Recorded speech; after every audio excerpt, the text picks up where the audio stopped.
Morning, I walked into my therapy rooms and a fellow therapist asked me, "How are you doing?"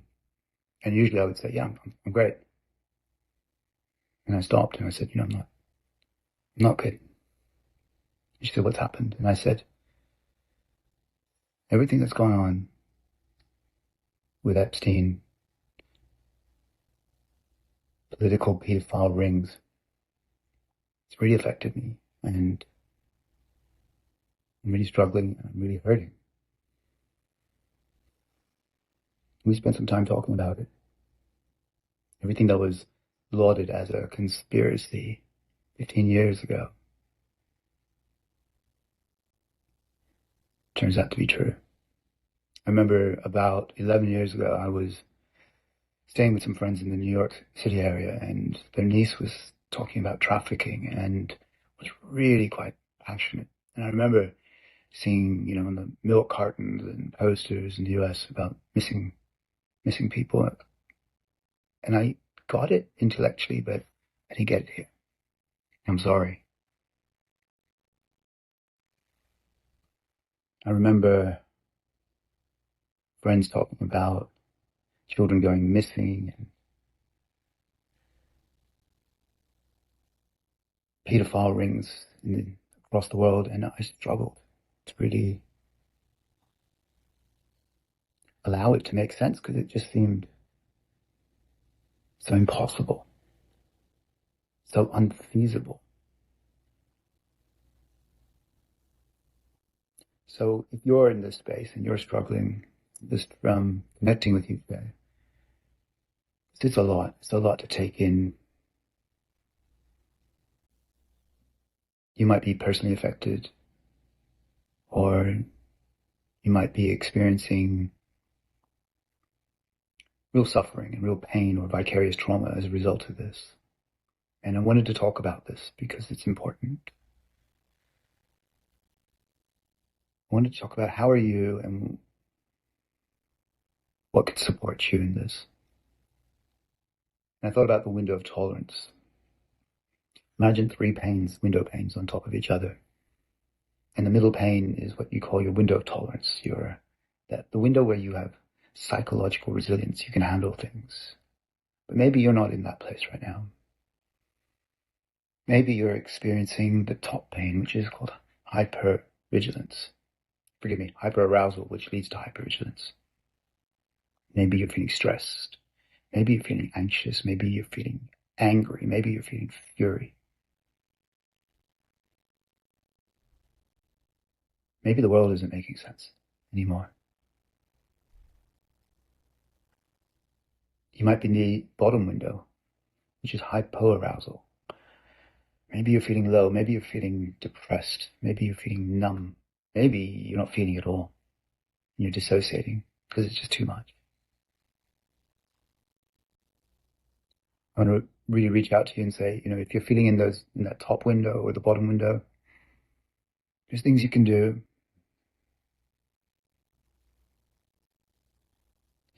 You can allow yourself, if you're comfortable, to sit with it. You can allow yourself, if it's too much to sit with it, to use your body and ask your body, what do I need? If you're in a state of hypervigilance, what's going to calm you down? What's going to ground you? What's going to down-regulate your nervous system? Might be breath. It might be another person who you feel relationally close to. It might be a therapist, might be a friend, might be a family member, might be a pet. Might be music that helps you, that helps regulate you. Might be yoga. Might be meditation or a guided meditation. We can use our senses. Might be being in nature. On the other hand, you might be in hypoarousal and you're not feeling anything. You're feeling numb.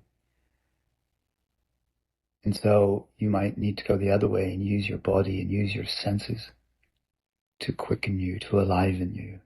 Again, it might be through a therapist or a psychological coach. Again, it might be through a person, but it might be through movement. It might be through exercise. It might be walking briskly. It might be getting into nature. It might be dancing to more than 80 beats per minute. It might be writing what you're feeling, journaling. I can't say. You know what's best for you, or at least you can experiment. We want to move you to that central window of tolerance, because that's where you're in a more resilient place. I also want to put my thoughts and my feelings and my heart out to the victims, the children, the young girls, the young boys, teenagers, the adults who have been stolen their lives.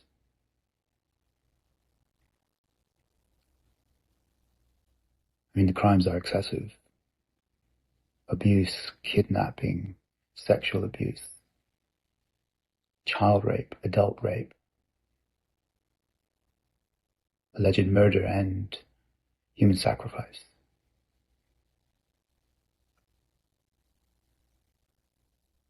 And I'm so sorry that you've had to experience this.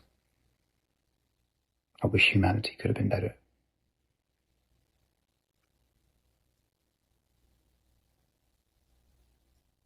And I send you love and kindness. I want to go to the perpetrators too. You know, we've got everything from allegedly to US presidents to movie stars to music stars to tech bros, royals, so-called royals. Don't get me started. And a host of other people, different races, different religions, different genders. Your behaviors are disgusting, abominable. You might think that you are masters of the universe, but you're pathetic pedophiles, pathetic degenerates.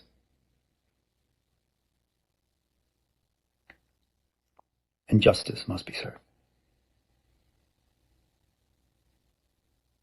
Because this cannot continue. This kind of evil must not persist. It must be arrested and stopped.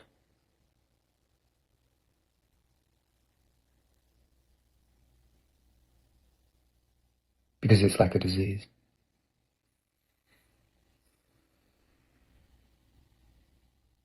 And humanity really does deserve better.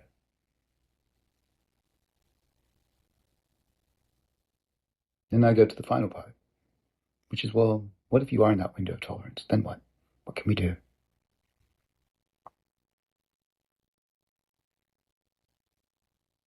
Sometimes I have to go to heroes. They're not perfect, but maybe they can shine a light on what can be done. I think of Nelson Mandela. I think he was in a prison cell for 28 years. And he was always categorically more free than these sick sycophants, than these evil perpetrators. He was always more free. And through truth, through steadfastness, through courage,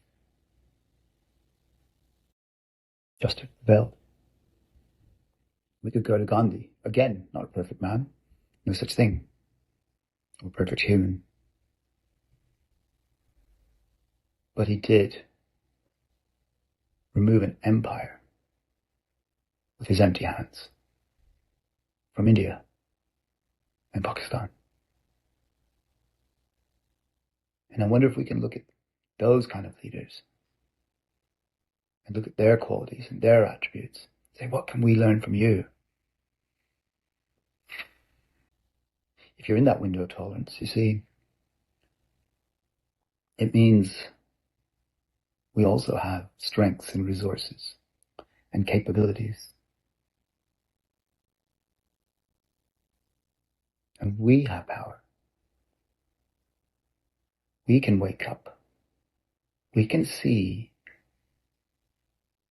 the evil for what it is, and within our own agency, whether it means politically, whether it means demonstrating, whether it means being far more vigilant with our children, whether it means calling out behaviors that are not right.